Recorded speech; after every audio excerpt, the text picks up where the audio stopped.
Muito bem, meus irmãos, graça e paz. Cumprimento a todos os irmãos. Marizene, boa noite. Denise, a Beth está conosco também. A Miriam agora e o presbítero Nivaldo também. Que Deus abençoe grandemente a vida de vocês. Nós vamos orar e dar sequência ao nosso estudo sobre escatologia. Hoje um capítulo especial, um apêndice, na verdade, sobre a escatologia. Nós vamos falar hoje sobre as interpretações do milênio, não é? Que é uma das, vamos dizer assim, das últimas coisas a acontecer da escatologia futura, que é o milênio.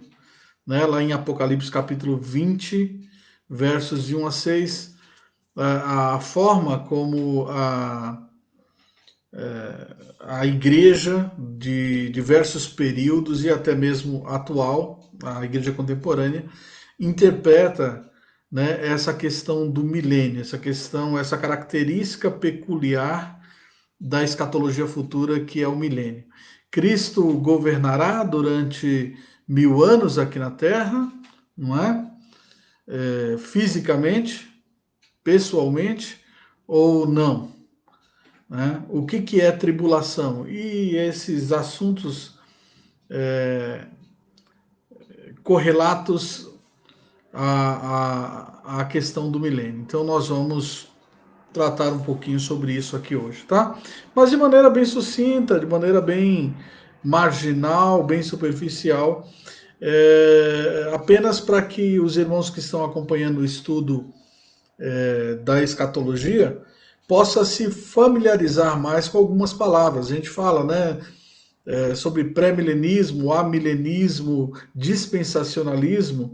Então, para que as pessoas compreendam melhor essas palavras, que na verdade são interpretações escatológicas sobre o milênio, nós vamos dar essa aula, um apêndice sobre as interpretações à escatologia do milênio. Ok? Glaucia também, boa noite. Joana e Zé Carlos, boa noite. Que Deus abençoe grandemente vocês. Vamos orar. Querido Deus, nos achegamos a Ti, a Deus, e pedimos perdão pelos nossos pecados, por aquilo que temos desagradado ao Senhor. Que o Senhor tenha misericórdia e nos ajude, ó Deus, a cada dia sermos mais fiéis ao Senhor. Ó Deus, nesse instante que nos reunimos como igreja do Senhor, suplicamos que o Senhor abra nossa mente, o nosso coração, o nosso entendimento, para estudarmos esse assunto, ó Deus, muitas vezes pouco abordado, pouco estudado na tua casa, mas tão necessário para compreendermos, ó Deus, as Escrituras Sagradas portanto, entender a tua vontade para as nossas vidas. Fica conosco, abençoa cada vida que está conosco nessa noite e nos ajuda também. Em nome de Jesus, amém. Muito bem, irmãos. O reverendo Francisco também está conosco aqui. Então tá bom. Então a nossa a nossa proposta hoje é estudar esse assunto, tá bom? Ainda que de maneira, como eu disse, superficial. Num outro momento, quando a gente adentrar o estudo sobre o Apocalipse propriamente dito, aí nós vamos nos aprofundar mais na questão amilenista, a questão do pós-milenismo e do pré-milenismo e do dispensacionalismo, ok? Vamos lá então, eu convido vocês para abrirem as suas Bíblias em Apocalipse capítulo 20. Esse é o principal texto, né? Esse é o principal texto sobre as discordâncias aí sobre o milênio. Vamos lá? Um momentinho só que deixa eu pôr minha aula. Aqui. Então vamos lá, pessoal. Apocalipse 20, versos 1 a 6. Acharam? Vamos ler. Diz assim: Então vi descer do céu um anjo. Tinha na mão a chave do abismo e uma grande corrente. Ele segurou o dragão, a antiga serpente, que é o diabo, Satanás, e o prendeu por 1000 anos. Lançou-o no abismo, fechou e pôs selo sobre ele, para que não mais enganasse as nações, até se completarem os 1000 anos. Depois disso, é necessário que ele seja solto pouco tempo. Vi também tronos, e nesses sentaram-se aqueles aos quais foi dada a autoridade de julgar. Vi ainda as almas dos decapitados por causa do testemunho de Jesus, bem como por causa da palavra de Deus, tantos quanto não adoraram a besta, nem tampouco a sua imagem, e não receberam a marca na fronte e na mão, e viveram e reinaram com Cristo durante 1000 anos. Os restantes dos mortos não reviveram, até que se completassem os 1000 anos. Esta é a primeira ressurreição. Bem-aventurado e santo é aquele que tem parte na primeira ressurreição. Sobre esses, a segunda morte não tem autoridade. Pelo contrário, serão sacerdotes de Deus e de Cristo e reinarão com ele os 1000 anos. Ok? Então, irmãos, já oramos, já falamos um pouquinho sobre esse texto, que durante a história da igreja houve várias interpretações para esse texto, né? E essas correntes, em suma, né, são chamadas de pré-milenarismo histórico, né? O pré-milenarismo histórico, o pré-milenismo dispensacionalista, o pós-milenismo e o amilenismo. Então, portanto, são essas 4 correntes maiores, não é, que interpretam a questão do milênio e uma boa parte da escatologia aí, ok? Então nós vamos ver hoje justamente para dar base da sustentação às nossas colocações no estudo propriamente dito da escatologia. Porque às vezes falamos um termo, falamos outro termo aí, e não somos, sabemos que como não é muito comum, nós não nos fazemos bem entendidos. Então, quando a gente falar agora sobre pré-milenismo, amilenismo, pós-milenismo, agora os irmãos vão ficar mais... o pastor está falando sobre isso, né? Olha, essa é a visão de determinada linha da igreja que enxerga dessa maneira o Apocalipse ou o milênio, e assim por diante. A forma como você enxerga a questão do milênio muda completamente o que você aguarda, tá certo? A sua crença na volta de Cristo, né? Cristo volta ou não volta de vez, né? Será que ele volta uma terceira vez? É mais ou menos isso que uma dessas linhas interpreta e acaba crendo e ensinando para os membros das suas igrejas. Né? Então nós vamos ver aqui. Bom, eu coloquei um outro versículo aqui também para a gente começar o nosso estudo de hoje. Estudo sobre as interpretações da volta de Cristo, ou sobre o milênio, se você preferir, porque tem mais a ver com o milênio. Porque agora vemos como espelho, obscuramente, então veremos face a face. Agora conhecemos em parte, então conhecerei também como sou conhecido. Diz o apóstolo Paulo lá em 1 Coríntios 13, 12. Então a primeira assim direção que nós damos aos irmãos para estudar sobre a escatologia e a questão do milênio é humildade, irmãos, humildade. Porque Deus não revelou de forma claríssima, vamos dizer assim, porque ele tinha um motivo, né? Um desses motivos nós já até abordamos na questão da apostila de escatologia. É para que nós vigiemos, né? Vigiemos, estejamos bem atentos, não, não dormirmos espiritualmente e aguardemos a volta de Cristo assim, acordados, vigilantes.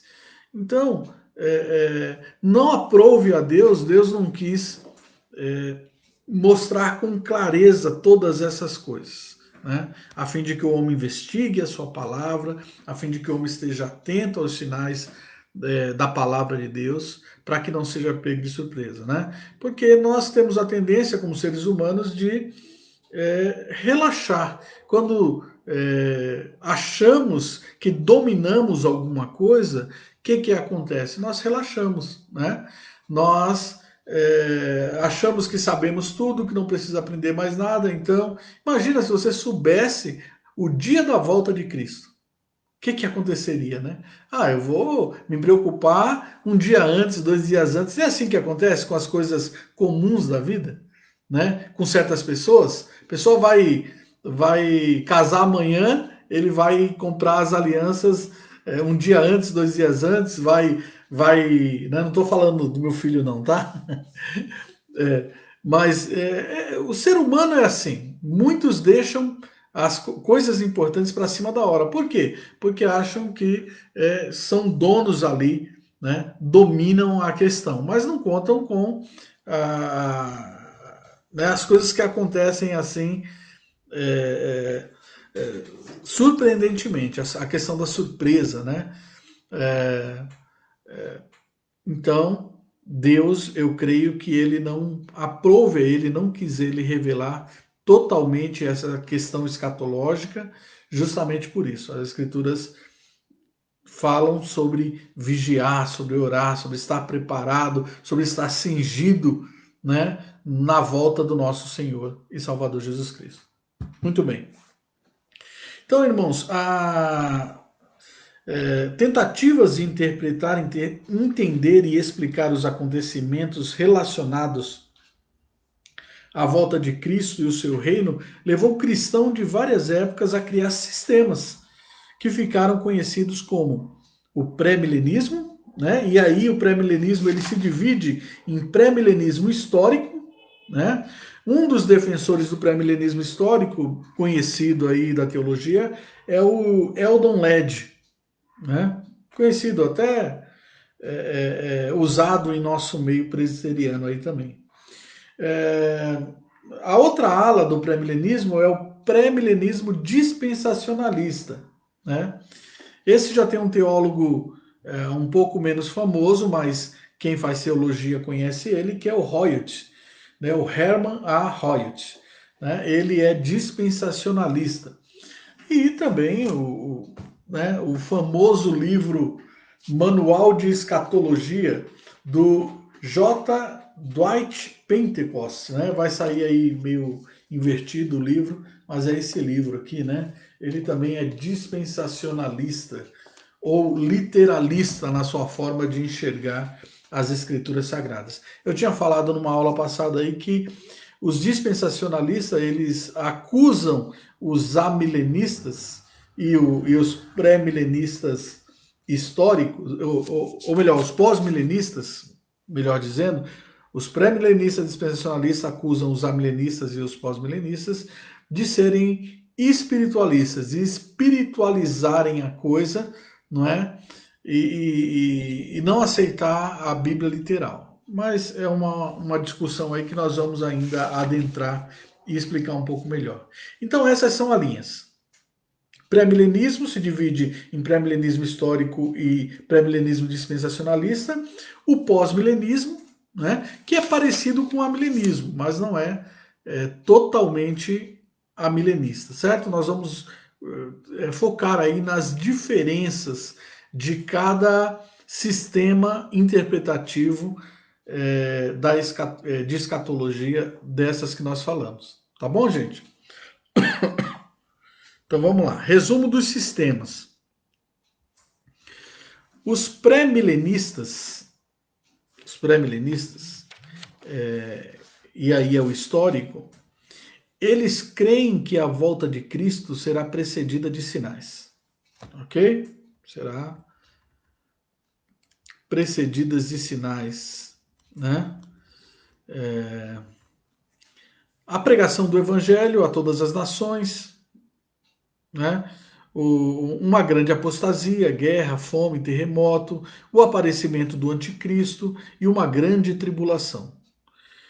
Sua volta será seguida de um período de paz e justiça antes do fim do mundo. Né? Assim creem os pré-milenistas.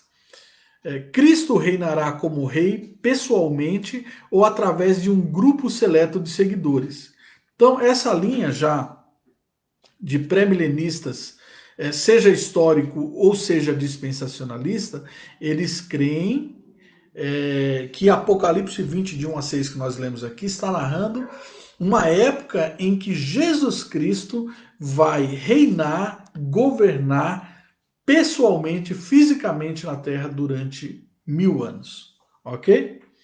Então, este reino não será estabelecido pela conversão de indivíduos durante um longo período de tempo, mas virá de modo súbito e por irresistível poder. Isso é o que eles creem. Os judeus se converterão e se tornarão muito importantes durante este tempo. A natureza participará das bênçãos mileniais, produzindo abundantemente, assim que creem os pré-milenistas, né? Que vai ser uma época áurea, não é? Para o mundo e para as pessoas do mundo também. Mesmo as bestas ferozes serão domadas. O mal é mantido preso nesta era por Cristo, que governa com vara de ferro. Cristo, mais uma vez, ele vai governar terrenamente a partir de Jerusalém, ele vai governar todo o mundo, todas as nações. E vai ser uma época áurea, porque Cristo vai estar governando e, né? Então, no entanto, no fim do milênio, os pré-milenistas creem, haverá uma rebelião de homens ímpios que quase conseguirão superar os santos.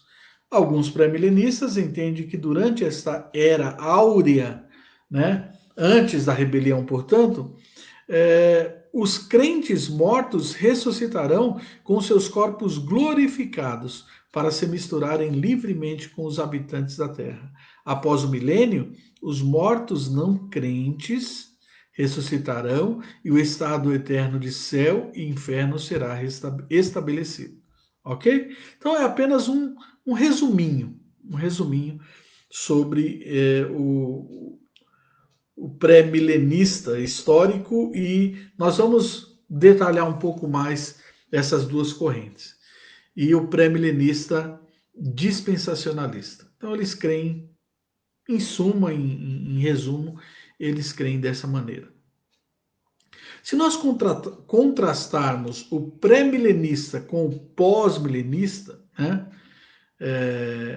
o pós-milenista explica que o reino de Deus está atualmente sendo expandido através do ensino e pregação cristã. Então, é uma visão, né, mais próxima do milenismo já, o pós-milenista. Né? Ele crê que o reino de Deus está atualmente sendo expandido. Né? Essa época áurea que lá no pré-milenismo eles creem que haverá, né? Quando Cristo estiver reinando, o pós-milenista acredita, ele é otimista nesse sentido. Ele acredita que através da evangelização do mundo, das missões, o mundo vai ficar bom de se viver. Né? O mundo vai viver essa época áurea. Né? Então, o reino de Deus está sendo expandido através da escola dominical, através da pregação cristã, através das boas ações cristãs. Então, eu diria que o pós-milenista ele tem uma visão assim bem é, é, é, uma visão boa, até demais, né? De que as coisas estão caminhando para melhorar. Uma visão bem otimista mesmo, o pós-milenismo, né? É, esta atividade, né, da expansão do reino de Deus no pós-milenismo fará com que o mundo se cristianize e resultará em um longo período de paz e prosperidade chamado milênio. Ok? Então, é, assim, numa visão pós-milenista, nós estamos caminhando para essa época, e só que tem um problema, né? Olhando a visão pós-milenista, né? A perspectiva deles de que o mundo vai melhorar, e olhando para o mundo agora, então a volta de Cristo está muito distante mesmo, porque ainda tem muita fome no mundo, tem muita miséria no mundo, tem muito roubo no mundo, mas o que eles falam é o seguinte, né? É que olha para o mundo de agora e olha para o mundo dos seus avós. Não está melhor agora? Não sei se está, né? Talvez esteja para alguns, para outros não. Depende da perspectiva, né? É uma proposta muito relativista de que o mundo de agora é melhor do que o mundo dos nossos avós e bisavós. Né? Se desse para pegar um avô e um bisavô e trazer hoje para nossa época e ele falar não, né? Pelo menos as pessoas mais velhas dizem que a época delas era muito melhor do que hoje, as que estão vivas, né? Elas falam que na época delas o mundo era melhor. O que você acha? O mundo de antes da sua juventude era melhor? Ou o mundo de hoje é melhor do que da época da sua juventude? Talvez você possa dar também a sua opinião. Mas essa é a visão pós-milenista, né?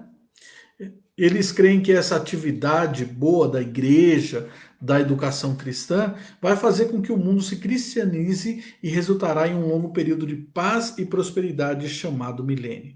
Essa nova era não será essencialmente diferente da atual. Emerge conforme uma proporção cada vez maior dos habitantes do mundo que se convertem a Cristo. O mal não é eliminado, mas reduzido a um mínimo, conforme a influência moral e espiritual dos cristãos. A igreja se tornará mais importante e muitos problemas sociais, econômicos e educacionais serão resolvidos. Né? Cheira, assim, a um socialismo, né? A visão pós-milenista, tá certo? Eu sinto em dizer, mas a educação cristã das nossas faculdades hoje, as faculdades denominadas faculdades cristãs, e aí o nosso maior exemplo é o próprio Mackenzie, tem uma visão pós-milenista. Né? Por estar envolvido com educação, acredita que o indivíduo, o mundo pode ser mudado através da educação. Sim, uma educação permeada, né, com o cristianismo, com princípios cristãos, né, com identidade cristã, mas ainda assim tira aquela questão de que é Deus que muda o homem, né, é o Espírito Santo que dá nova vida e passa isso para a educação, o ensino. Então, hoje nós temos uma faculdade cristã milenista, né? Com esse viés de que o mundo melhorará através da educação. Será? Quando a gente pensa na Susana Richthofen, uma menina educada nos melhores colégios de São Paulo, de família importante, criada com amor e tudo mais, essa tese cai por terra, né? Porque apesar de ser educada, ela não foi é, coerente com esse tipo de visão. Ela ajudou, né, o seu namorado e o irmão do seu namorado a planejou matar os seus pais para ficar com a herança, portanto. Então, mas enfim, é um caso, né? Bom, os pós-milenistas acreditam ainda que a igreja se tornará mais importante e muitos problemas sociais, econômicos e educacionais serão resolvidos. Esse período fecha com a segunda vinda de Cristo, ressurreição dos mortos e o estado final. Nisso nós somos iguais, né? Eles são, vamos dizer assim, parecidos com os amilenistas, né? Porque esse Cristo volta, aí é uma ressurreição de mortos e aí é o juízo final, o estado final, tá certo? Então nisso é parecido conosco, mas a sua visão de mundo não. Os amilenistas, eles têm uma visão, eu não diria nem otimista nem pessimista, talvez um pouco mais pessimista, mas é mais realista, né? O amilenista ele tem uma cosmovisão. O que é uma cosmovisão? É uma forma de olhar o mundo, enxergar o mundo através das escrituras, através da escatologia, o que a Bíblia diz que acontecerá.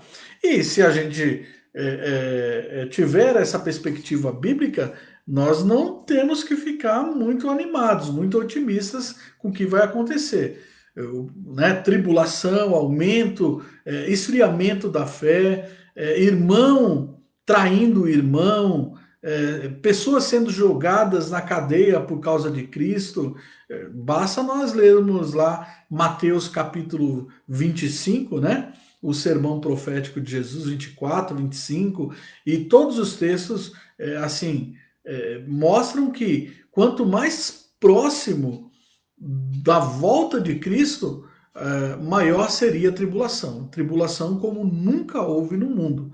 É isso que Jesus vai falar no seu sermão escatológico, não é? Então, eu diria que os amilenistas têm essa visão realista, mas ao mesmo tempo pessimista, porque é o que as escrituras nos passam, né? Então, os amilenistas mantêm que a Bíblia não prevê um período de paz e justiça universal antes do fim do mundo, né? Não é assim que os amilenistas encaram, como os pós-milenistas. É, os amilenistas, no entanto, creem que haverá um crescimento contínuo do bem e do mal no mundo, que culminará na segunda vinda de Cristo. Então, tanto o bem cresce uma hora, quanto o mal está em alta, outra hora o bem às vezes passa o mal, e assim é a visão amilenista, né? E Cristo vai voltar nesse período aí. Né? Culminará na segunda vinda de Cristo, quando os mortos serão ressuscitados e se passará ao último julgamento. Então, né, que é justamente a nossa última aula da escola dominical, que fala sobre o juízo final. Né? Então é assim que os amilenistas creem. Os amilenistas, né, creem que o reino de Deus está presente agora no mundo. Então, quando nós interpretamos Apocalipse 20, verso 6, certo? Como nós estivéssemos vivendo. O milênio é o período que vai da primeira vinda de Cristo, ou seja, desde o nascimento de Jesus até o seu retorno. É isso que nós entendemos por milênio. Por isso que nós somos taxados ou criticados pelo dispensacionalismo como espiritualistas. Nós estamos espiritualizando o texto, segundo eles, né? Eles usam também o termo. Um momentinho só aqui. Eles usam, né, a questão de que nós somos alegóricos, né? Nós alegorizamos o texto, nós simbolizamos demais o texto e não o interpretamos literalmente como eles interpretam, correto? Então, essa é a crítica do pré-milenismo e do dispensacionalismo aos amilenistas e também aos pós-milenistas, né? Que a gente alegoriza o texto ou espiritualiza ele demais.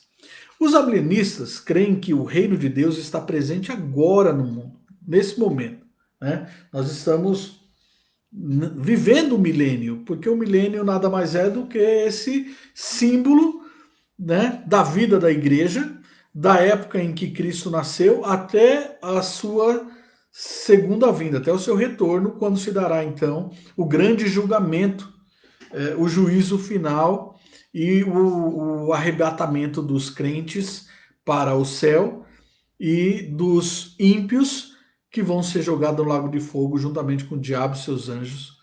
Então é isso que nós cremos, tá bom?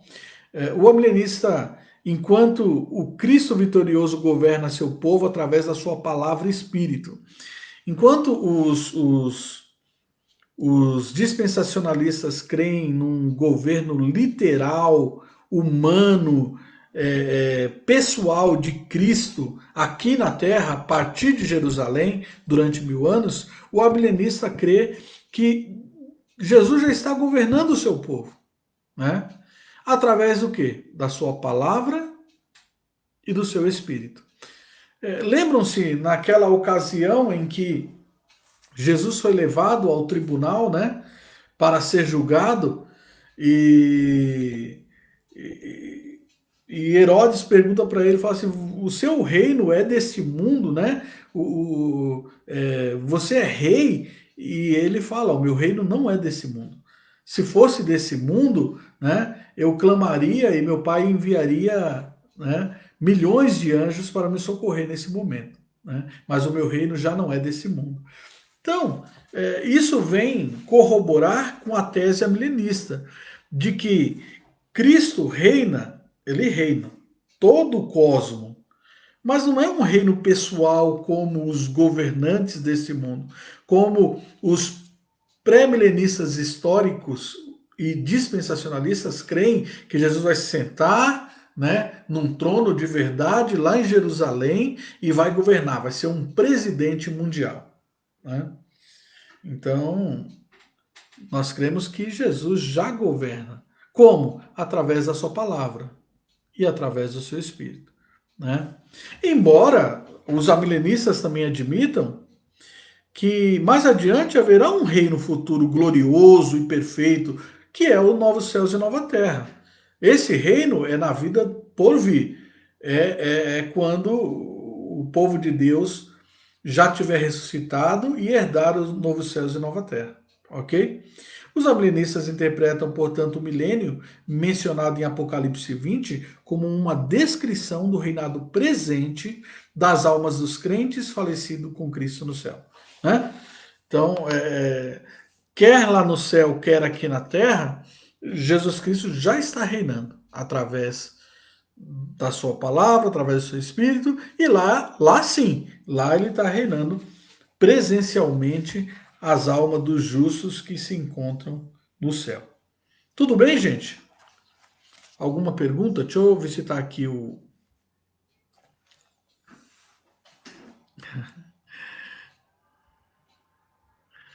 Vamos lá. Francisco, Reverendo Francisco, boa noite também, está conosco. Adriana, boa noite. O mundo está melhor em tecnologia, mas o passado era mais tranquilo, disse o Nivaldo, talvez pelo menor número de pessoas. Verdade, Nivaldo, tem os seus prós e os seus contras. Educação é fundamental, mas não garante um mundo ideal. Concordo também. Concordo com o Nivaldo Marizene, muito bem. Mas é fundamental até para a compreensão da palavra de Deus que o diga João Calvino, né? Não, é verdade, nós não estamos nos desfazendo aqui da educação, né? A educação é muito importante, mesmo porque a reforma veio trazer isso, né? Esse quê da educação. A reforma protestante, os reformadores foram os grandes criadores de escolas e universidades, justamente para dar acesso à Bíblia, para que o povo aprendesse a ler e escrever e pudesse ler a Bíblia no original, correto?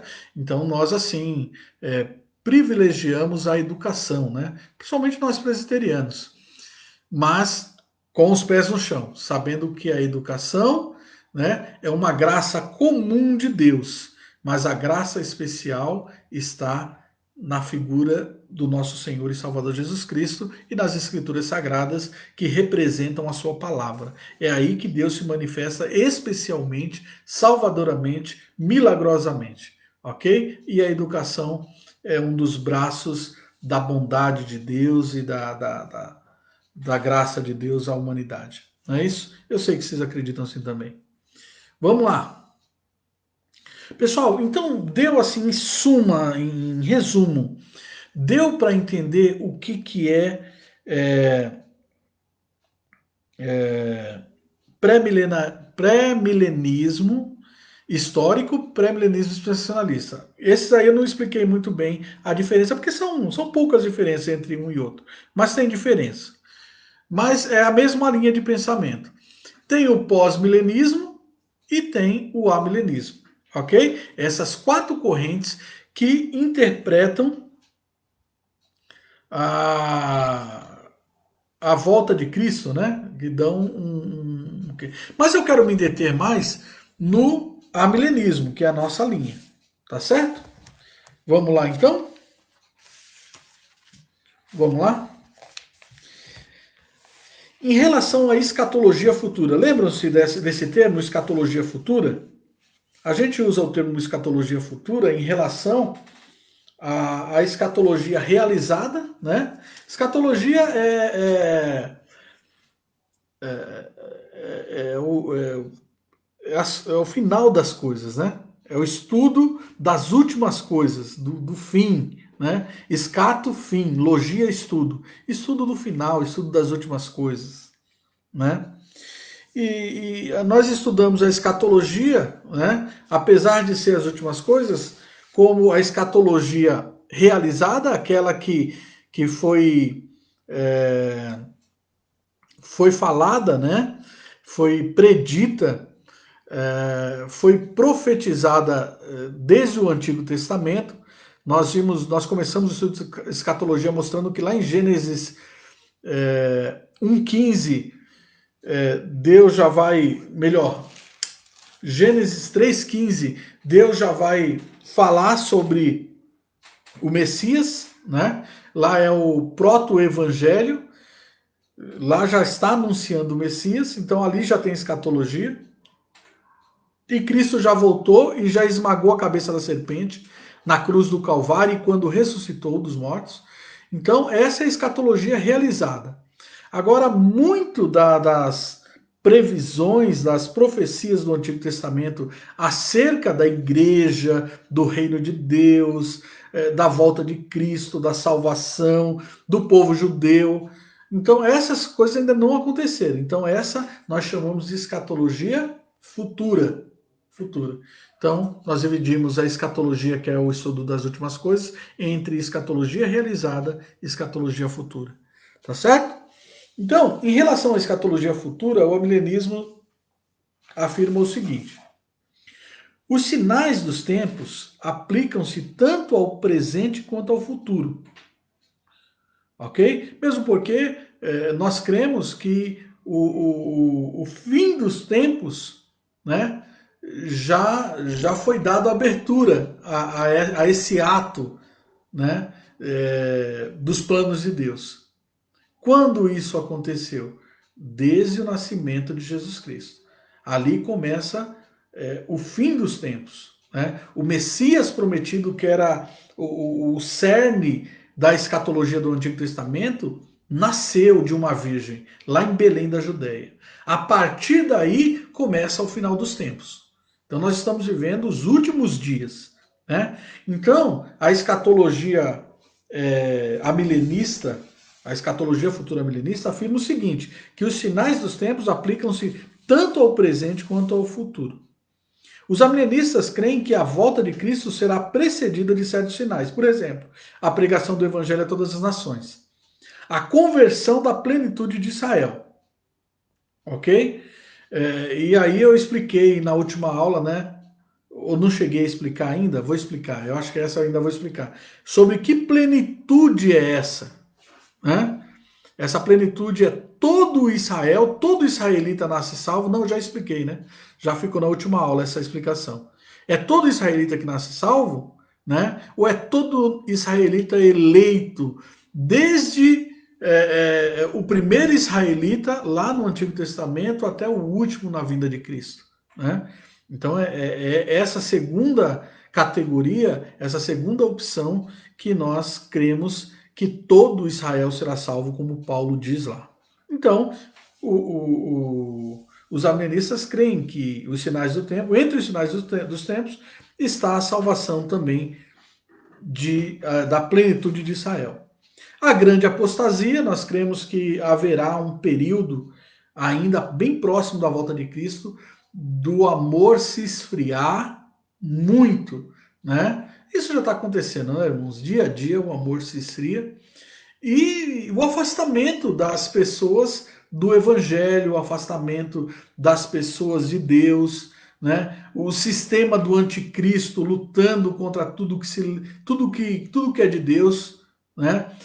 Vocês viram a notícia dessa semana que o estado de São Paulo, né, modificou e vai modificar ainda mais nos livros de estudo histórico e vão tirar a partícula antes de Cristo e depois de Cristo.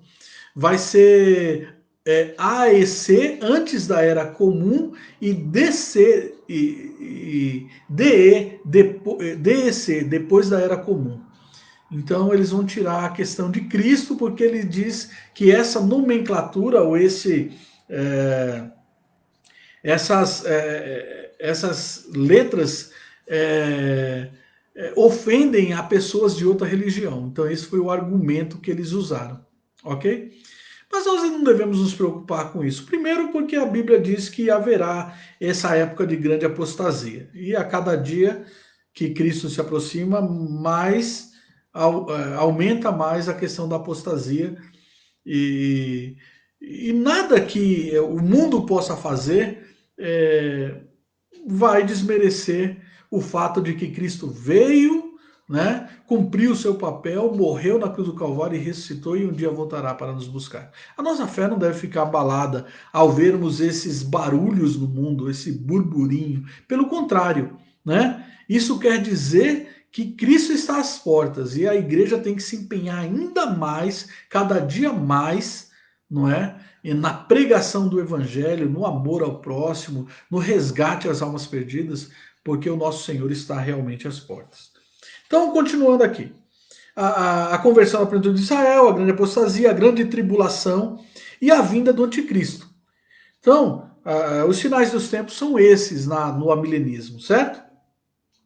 Esses sinais, porém, não devem ser encarados como se referissem exclusivamente à época logo antes da volta de Cristo.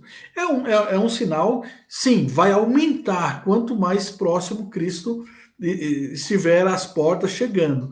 Mas é um sinal de todos os tempos, porque o fim dos tempos começou, como nós falamos, né, desde o nascimento de Jesus. Correto, gente? Ok? Bom, eles têm estado presentes de alguma maneira desde o princípio da era cristã. Olha aí, ó. E estão presentes hoje, né? E vão se intensificar à medida que se aproxima a volta de Cristo. Mas os amilenistas também creem que esses sinais dos tempos terão seu clímax e cumprimento final logo antes de Cristo voltar. Esse cumprimento não tomará a forma de fenômenos totalmente novos, mas será sim uma intensificação dos sinais que sempre estiveram presentes. Correto, gente? Sempre estiveram presentes. E aí vai confundir muita gente, né? Muita gente vai dizer, não, Cristo não está voltando, não. Isso sempre houve na Terra, sempre houve. Mas nas proporções que haverá, nunca houve. O próprio Senhor Jesus Cristo falou que vai ser uma tribulação tão grande, chamada da grande tribulação, que nunca houve, nem nunca mais haverá sobre a Terra. Ok? Bom, outra coisa que os amilenistas entendem na escatologia futura. A segunda vinda de Cristo será um único evento. Será um único evento. Os dispensacionalistas creem que Cristo volta e arrebata a sua igreja e fica reinando aqui na Terra. Não sei onde vai estar a sua igreja, né? Vai estar lá no céu esperando ele. E depois ele vai de novo e volta de novo, né? Então é mais de um evento, né? Ou é um evento facetado aí, segundo o dispensacionalismo. Mas nós não, nós cremos que a segunda vinda de Cristo será um único evento. Os amilenistas não encontram base bíblica para a divisão que os dispensacionalistas fazem da segunda vinda, em duas etapas, chamada às vezes parúzia e revelação, com um período intermediário de 7 anos. Compreendemos a volta de Cristo como um evento único. Um evento único. Na volta de Cristo, haverá uma ressurreição geral, tanto dos crentes quanto do não crente, certo? É assim que nós cremos. O amilenista crê que haverá uma ressurreição geral de crentes e não crentes. Os amilenistas rejeitam o ensino comum entre os pré-milenistas que a ressurreição dos crentes e a dos não crentes serão separadas por 1000 anos. Lembram que eu li lá? Então, os amilenistas creem que todo mundo vai ressurgir no mesmo instante, né? E já vai haver o julgamento simultâneo. Mas os dispensacionalistas não, creem que vai ter um intervalo de 1000 anos, portanto, dos primeiros dos crentes, os crentes vão ressuscitar, né? E vão estar aguardando no céu, nas nuvens, não é muito bem explicado isso. E só no final que os ímpios vão ser ressuscitados para serem julgados e levados para o inferno. Né? Mas não há base bíblica para isso, tá, gente? Nós só estamos colocando aqui as percepções, né, as interpretações de cada linha escatológica aí da questão da volta de Cristo e dos mil anos. Eles rejeitam, né, os dispensacionalistas rejeitam também a opinião, ou melhor, os amilenistas rejeitam a opinião de muitos dispensacionalistas que haverá até 3 ou 4 ressurreições, desde que, além das 2 ressurreições que acabei de mencionar, os dispensacionalistas ensinam também que haverá uma ressurreição dos santos da tribulação e uma ressurreição dos crentes mortos durante o milênio. Então, se você estudar o dispensacionalismo como eles ensinam mesmo, é uma loucura para entender. Porque há uma série de ressurreições, há mais de uma volta de Cristo. Então, não que há mais de uma coisa, mas eles facetam, eles dividem o que a Bíblia conta como um caso só em vários casos, né? Eles vão interpretando vários textos da Bíblia, dizendo, tá vendo? Isso aqui é a ressurreição de Israel. Olha, isso aqui é a ressurreição da igreja. Isso aqui é a ressurreição dos ímpios. Isso aqui é a ressurreição dos mortos que morreram antes de Cristo. E assim por diante. Então vira assim uma coisa louca, né? Não vemos evidências escriturísticas de que dessas múltiplas ressurreições, tá? Nós cremos em uma só ressurreição. Cristo volta, troca-se a trombeta e os mortos ressuscitarão, né? Alguns para a perdição eterna e outros para a salvação eterna. É assim que nós ensinamos, é assim que a Bíblia diz e nós a interpretamos assim. Nesse sentido, nós somos literalistas mais do que os próprios dispensacionalistas. Bom, 4. Após a ressurreição, os crentes ainda vivos serão repentinamente transformados e glorificados. Abra sua Bíblia em 1 Coríntios, capítulo 15. 1 Coríntios, capítulo 15, versos 51 e 52. O que é que diz aí? Eis que vos digo um mistério, nem todos dormiremos, mas transformados seremos todos. No momento, no abrir e fechar de olhos, ao ressoar da última trombeta. A trombeta soará, os mortos ressuscitarão incorruptíveis e nós seremos transformados. É óbvio que Paulo está se referindo aqui aos mortos em Cristo, né? Esses ressuscitarão incorruptíveis. Correto, gente? Então, nós cremos numa transformação, numa glorificação na volta de Cristo. Isso vai dar repentinamente para a igreja, né? A igreja que aguarda a Cristo.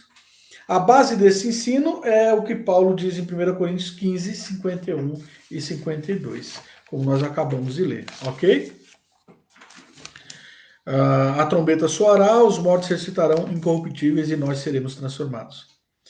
Acontece então o arrebatamento de todos os crentes. Então, nós estamos dando aqui sequencialmente a ordem, né, do que cremos quando Cristo voltar.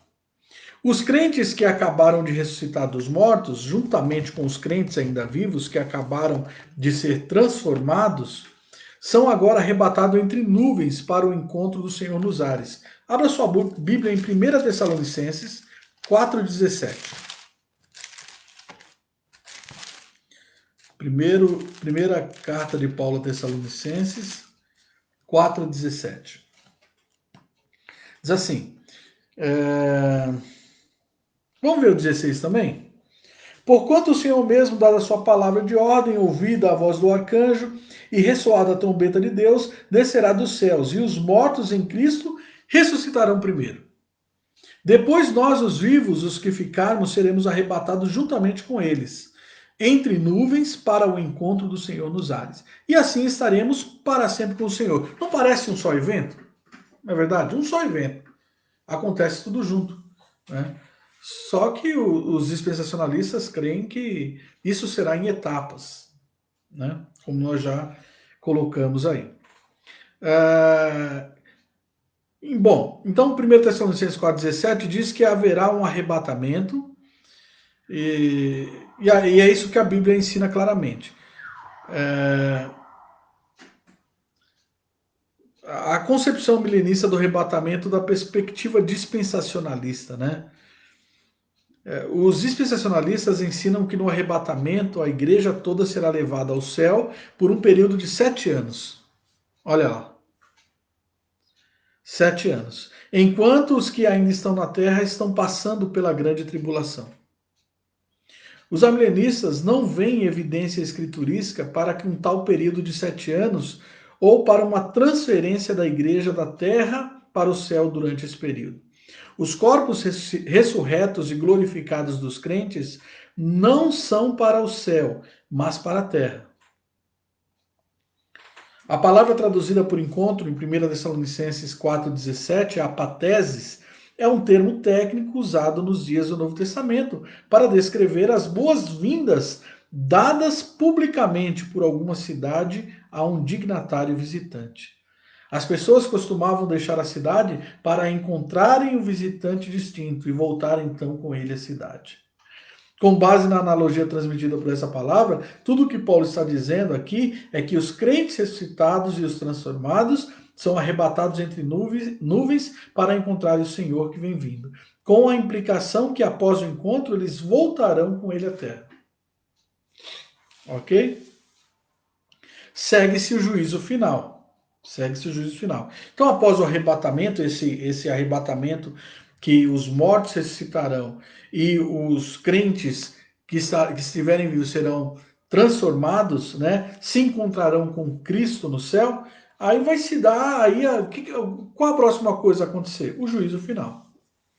Tá? Agora, então, que todos foram ressuscitados, né, os crentes e os não crentes, né? Os crentes foram encontrar Jesus nas nuvens do céu, agora os não crentes aguardam esse juízo também, agora vai ter um grande tribunal, chamado de juízo final. Enquanto os dispensacionalistas costumam ensinar que haverá pelo menos 3 julgamentos distintos, os amilenistas discordam. Eles veem evidências escriturísticas apenas para um único dia do juízo. Então nós cremos no único dia do juízo, que ocorrerá na época da volta de Cristo. Todos os homens comparecerão então perante o trono do julgamento de Cristo. O propósito do juízo final não é primariamente decidir o destino final dos homens, já que naquela época o destino final já terá sido determinado para todos os homens, exceto aqueles que estiverem vivos ainda na época da volta de Cristo. Não é verdade? Já vai estar definido, não vai ter mais oportunidade. Quem aceitou a Cristo, aceitou. Quem não aceitou, já está condenado. O julgamento terá um propósito tríplice. É assim que nós cremos. Primeiramente, revelar a glorificação de Deus no destino final designado de cada pessoa. Então Deus ele vai manifestar a sua glória na graça dele, na salvação da pessoa. Em segundo lugar, indicar de maneira pública e definitiva a grande antítese da história entre o povo de Deus e os inimigos de Deus, né? Tudo vai ficar claro naquele dia. Não é à toa que a Bíblia diz que todo joelho se dobrará e toda língua confessará que Jesus Cristo é o Senhor. Nós, com alegria, com gozo, e aqueles com ranger de dentes, com ódio, mas ainda assim vão ter que confessar, vão ter que admitir que Jesus Cristo é Senhor, e tudo vai se dar assim a público, todos verão esse grande julgamento, né? Então vai ficar tudo bem claro, essa grande divisão que há dos que descendem do maligno e dos que descendem do próprio Deus. Estou terminando aqui, irmãos. Tem só mais um ponto para a gente tratar. Bom, em terceiro lugar, revelará a medida da recompensa e a medida da punição que cada um receberá. Os justos receberão o galardão das suas obras, seus atos, suas palavras, tudo será julgado. E naturalmente também o ímpio também receberá um galardão invertido, né? Que é a punição pelos seus atos, já que ele não aceitou a Jesus Cristo, que ofereceu o seu sangue no lugar de quem assim o recebesse. Então ele vai responder por si próprio.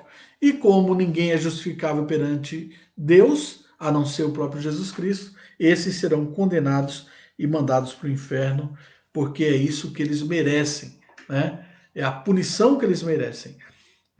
Romanos 6,23, porque o salário do pecado é a morte, né? O dom gratuito de Deus é a vida eterna para aquele que crê, diz lá em Romanos 6,23.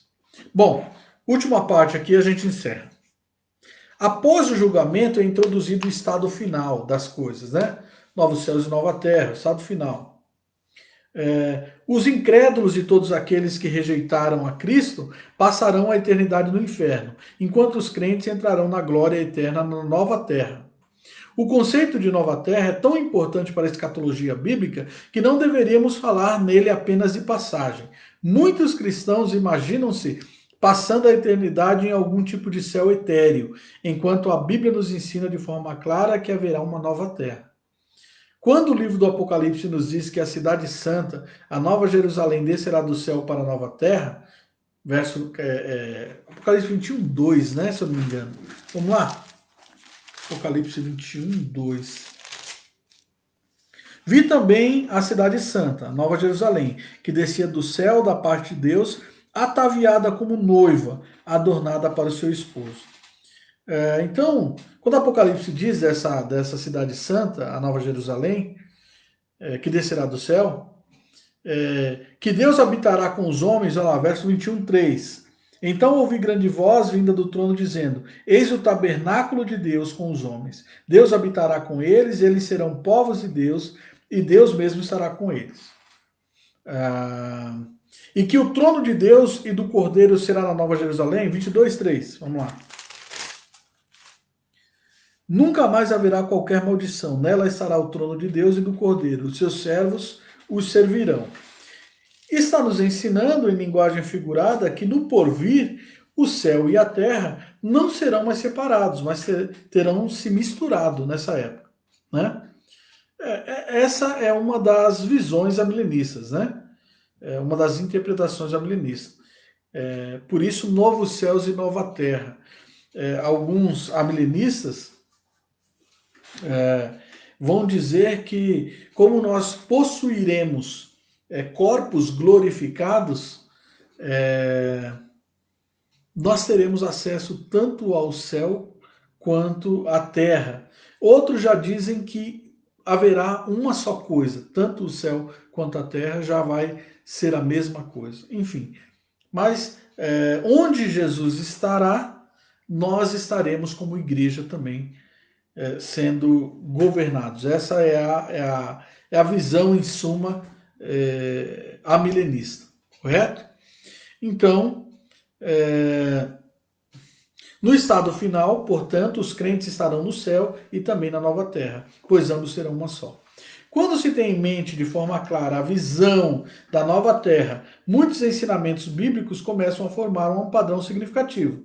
Conforme vimos, a ressurreição do corpo exige uma nova terra. A expressão cósmica da obra de Cristo implica em que a maldição que veio sobre a criação por causa do pecado do homem, lá em Gênesis 3, será algum dia removida, né? Romanos 8, 19. Vamos lá ver. Romanos 8 é quando. Romanos 8, 19 em diante, diz assim. Romanos 8. A ardente expectativa da criação aguarda a revelação dos filhos de Deus, pois a criação está sujeita à vaidade não voluntariamente, mas por causa daquele que a sujeitou, na esperança de que a própria criação será redimida do cativeiro da corrupção, para a liberdade da glória dos filhos de Deus. Porque sabemos que toda a criação, a um só tempo, geme e suporta angústias até agora. Então, o que é que nós amilenistas cremos? É que haverá uma mudança total. Tanto no nosso corpo físico, nós receberemos um corpo glorificado para habitar esse novo céu e nova terra. Né? A própria terra sofrerá modificações. Lembram-se que um dos sinais que Cristo fala e os seus apóstolos falam da volta de Cristo é que os elementos se desfarão. Né, os elementos que nós ora conhecemos, a terra, o céu, né, se desfarão em fogo. Né? O firmamento do céu será abalado, as estrelas cairão. Então, haverá uma grande reforma cósmica, né? Porque os teólogos, alguns teólogos acreditam que o pecado do homem foi uma coisa de uma magnitude tão estupenda que a criação foi afetada, que o mundo que nós conhecemos hoje, ele foi deformado, né? Por conta da entrada do pecado no mundo e no homem, certo? Então, nós não conhecemos o mundo exatamente como ele foi criado. E olha que há muita beleza natural, né? Quem gosta de viajar aí, né? Quem conhece um pouco o Brasil e o mundo, sabe como é maravilhoso a criação de Deus. Pois há quem diga que essa criação ainda já foi muito mais maravilhosa do que hoje em dia. E que na volta de Cristo, essa criação ela será renovada. Aqui em Gênesis 8 diz que há uma ardente expectativa da criação, né? Porque quando os filhos de Deus serem restaurados, serem glorificados, ela também será. Olha lá, verso 22. Porque sabemos que toda a criação, a um só tempo, geme e suporta angústias até agora, né? Ou seja, ela também sofreu as consequências da queda. Ok, gente? Então, essa renovação da criação significa que haverá realmente uma nova terra. Já vimos a profecia de Isaías sobre a nova terra em 65:17. Vamos lá. Isaías 65:17. A gente já está terminando. Começamos com 10 minutinhos de atraso, irmãos. E eu me dê mais aí uns 5 ou 6 minutinhos e a gente termina aí. Isaías 65, 17. O que é que diz aí? Pois eis que eu crio novos céus e nova terra, e não haverá lembrança das coisas passadas, jamais haverá memória delas. Ok? Então, a ideia é aí que vai ser tudo tão novo, tão magnífico, que essa é a ideia, não é uma lembrança, tá? De lembrança, de que você não vai lembrar do seu passado. A questão aí é que as coisas vão ser tão novas, tão maravilhosas, o que Deus tem preparado para nós, que nunca passou na nossa mente, que, sabe, não vai ter nem comparação com o que nós achamos hoje bonito e com o que Deus vai preparar na reforma do novo céu e nova terra. É isso que significa. Veja também Isaías 66, 12. Olha só que interessante. Porque assim diz o Senhor: eis que estenderei sobre ela a paz como um rio, e a glória das nações como uma torrente que transborda. Então mamareis, nos braços vos trarão e sobre os joelhos vos acalentarão. Olha que ideia interessante, né? De um bebê, de uma criança, né? Então essa vai ser a expectativa da humanidade em Cristo para gozar desse novo céu e nova terra, dessa nova criação, né? Pedro fala de novos céus e nova terra, nos quais habitará a justiça. Olha lá, 2 Pedro 3,13. Esse texto eu li com vocês recentemente no nosso estudo de escatologia aí. Vamos lá, irmãos. 2 Pedro 3,13. Nós, porém, segundo a sua promessa, esperamos novos céus e nova terra, nos quais habita o quê? Justiça. Né? Lá não vai ter STF, não vai ter Dória, não vai ter Bolsonaro, não vai ter ninguém. A nossa justiça vai vir direto do trono do Cordeiro, correto? Lá vai ser justiça mesmo, no mais alto nível que essa palavra possa significar. E os anciãos e os seres viventes que João vê na visão celestial registrada em Apocalipse 5, cantam um hino de louvor ao Cordeiro vitorioso, que contém essas palavras: e para o nosso Deus o constituísses, aquele que compraste com teu sangue, né? Reino de sacerdotes, e reinarão sobre a terra. Certo? Apocalipse 5:10.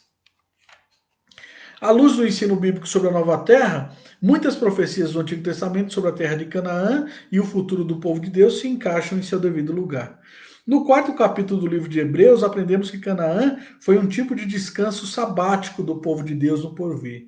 Na carta de Paulo aos Gálatas, aprendemos que todos os que estão em Cristo fazem parte da descendência de Abraão.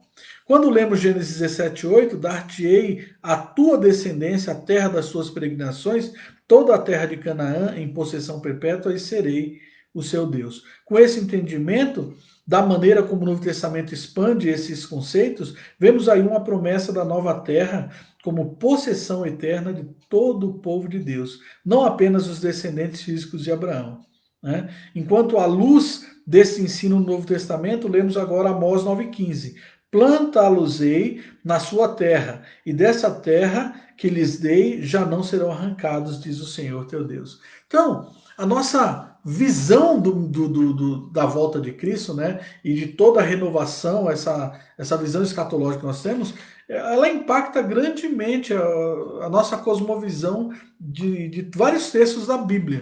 Né? A gente começa a entender a Canaã celestial, né, onde os espias foram olhar a terra lá e voltaram tudo, nossa, é terra de gigantes, né, mas é uma terra que mana leite e mel. Então nós vemos que isso será, ou melhor que isso ainda será, para todo o povo de Deus, para todo o povo de Deus, ok?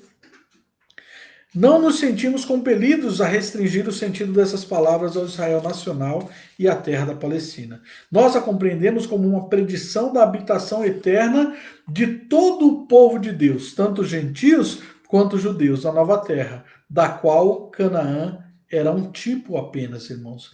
Os amilenistas, portanto, não sentem necessidade alguma de postular um milênio terreno para fornecer o cumprimento de promessas desse tipo, né? Porque o milênio para os dispensacionalistas é uma época gloriosa. Nós cremos numa época gloriosa também, mas é uma época eterna, então. Aí nunca mais vai acabar mesmo, não somente 1000 anos. Por isso, quando os pré-milenistas acusam os amilenistas de ensinarem um reino que é apenas espiritual e não tem relação alguma com a Terra, eles não estão expondo com clareza a perspectiva milenista. Os amilenistas creem que as profecias do Antigo Testamento, que predizem que a Terra da promessa será a possessão eterna do povo de Deus, que o lobo habitará com o cordeiro e que a terra se encherá de conhecimento do Senhor, como as águas cobrem o mar, se cumprirão não apenas por um período de 1000 anos, mas por toda a eternidade. Essa interpretação, cremos que nos dá um entendimento mais rico, mais amplo e mais relevante daquelas profecias que aquela interpretação que restringe o seu significado à descrição de um milênio terreno que procederá o estado final. Ok, irmãos?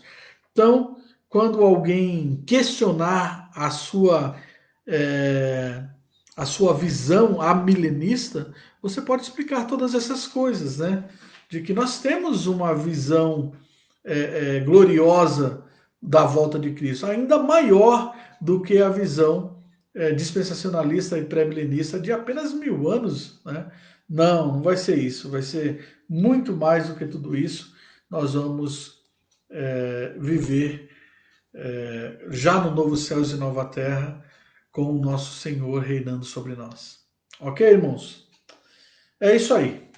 Então, agora eu acredito que fica melhor explicado quando a gente citar esses termos aí, que muitas pessoas não têm facilidade, né? Não tinham facilidade de, a princípio, relacionar, que é pós-milenismo, dispensacionalismo, amilenismo, pós-milenismo e assim por diante, tá bom? Então, procurei dar uma linha geral de cada interpretação, né, durante a história aí, sobre a volta de Cristo e o milênio, e procurei também dar uma explicação maior acerca de como interpretamos os sinais da volta de Cristo e as últimas coisas que acontecerão após Cristo voltar, na visão amilenista, que é a visão da Igreja Presbiteriana. Tá certo? Mas, como eu disse no princípio, temos que ser humildes. Temos que ser humildes, porque tudo que nós fazemos, fazemos com a ajuda de Deus, com a graça de Deus, mas somos limitados por conta do pecado, por conta, né, da nossa limitação mesmo, né, como seres humanos e ser histórico, né? Só vimos uma parte, mas ainda assim cremos que essa seja a melhor interpretação da escatologia futura segundo a Bíblia, ok? A interpretação amilenista dessas coisas. Que Deus nos abençoe, que Deus abençoe os irmãos e em breve agora retomaremos a sequência na próxima semana aí mais, porque esse foi um apêndice, né? Para a gente entender os termos da nossa sequência do estudo de escatologia. Que Deus abençoe vocês. Vamos, vamos continuar a ouvir aqui o Paulo César.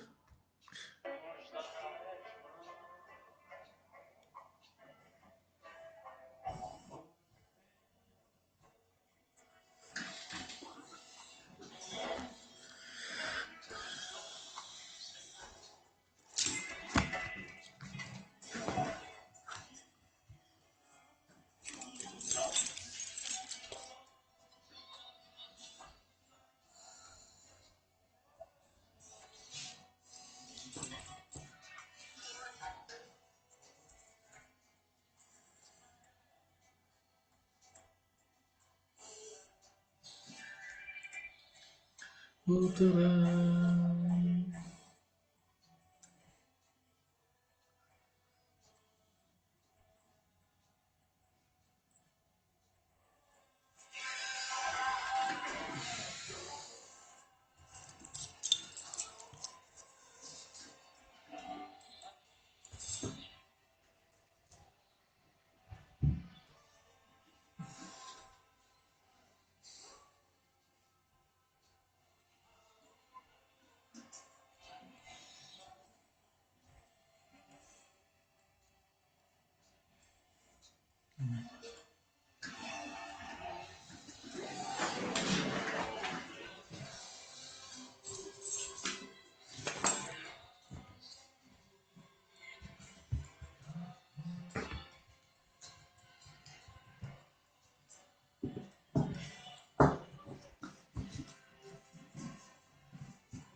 Boa noite, irmãos. Deus abençoe.